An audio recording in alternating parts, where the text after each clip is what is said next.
Hello सांग मैंने post office GDS पर पोस्टाल आसला पुणी थे बड़ निजुक्ति ओडिशा रे टोटाल 2250 नुआ वैकेंसी पोस्ट बाहरी जो किसी आप्लिकेसन फी तुम मानक देवा पड़ो ना। पोस्टमैन एमटीएस मेल गार्ड भाई बहुत 10th पास आउ 12th पास जॉब बाहरी सो कहीं भिडियो टी स्किप न करी पूरा डिटेल्स देखूँ मोबाइल अप्लाई कर दिंतु कौन जनसेवा केन्द्र जावाक पड़ो ना। आप्लिकेसन फी किसी देवाक पड़ो ना सो कहीं भिडियो स्किप न करी शेष पर्यटन देखूँ। आमती इनफर्मेटिव वीडियो होगा चैनल को सब्सक्राइब कर ऑल नोटिफिकेशन उपर क्लिक करूँ। तो चलतु वीडियो टी बर्तमान स्टार्ट करवा। जो देखा ऑर्गेनाइजेशन यहाँ पोस्ट गवर्नमेंट ऑफ इंडिया तरफ आसी। जो देखा टाइप ऑफ जॉब यहाँ परमानेंट कौन कंट्राक्चुअल नुहे। पोस्ट नेम जो देखा आम पोस्टमैन मेल गार्ड आउ एमटीएस पोस्टाल असिस्टेंट भाई बहुत सारा पोस्ट रोचे। टोटाल पोस्ट देखा 2250 पोस्ट आप्लिकेसन मोड ऑनलाइन। तो सिलेक्शन प्रोसेस जब आम मैंने देखा तो रिटिन एग्जाम केवल गोटे रिटिन एग्जाम सहित डॉक्यूमेंट वेरिफिकेशन रहा जो डॉक्यूमेंट गुड़ाक आपंकर सब दरकार मुझे गुड़ाक नेक्स्ट पेज रे आपको कहीदेवी। तो सैलरी फास्ट देखीदे।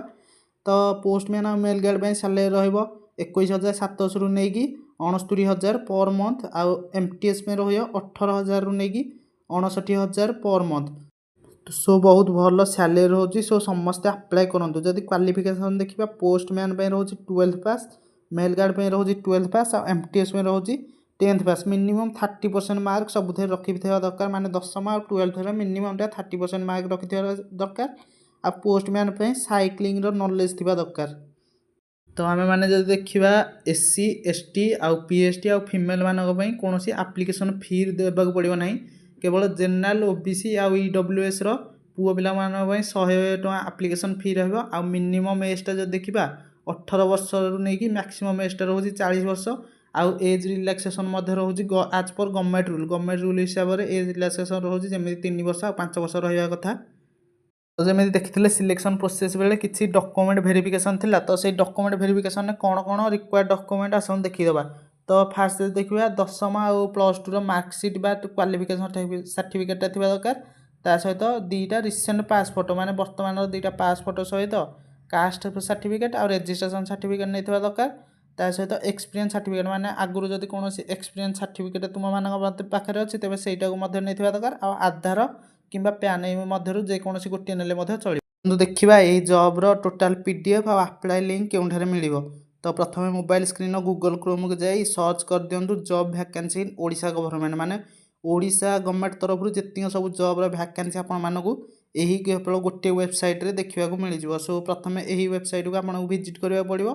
तो ओडिशा गवर्नमेंट जॉब इन ऊपर क्लिक कलापर आपण मानक एमती किसी इंटरफेस देखा मिल जो कि 10th पास आउ +2 पास सहित बैंकिंग सहित पार्ट टाइम जॉब अंगनवाड़ी आउ विलेज लेवल समस्त जॉब एठारे मिल। तो देखो ओडिशा पोस्टाल रिक्वायरमेंट 2026 यही ऊपर क्लिक करूँ। सेठारे क्लिक कलापर आपण मानक एमती किसी इंटरफेस देखा पड़ो। टिके एमती किसी इंटरफेस देखा पड़ो।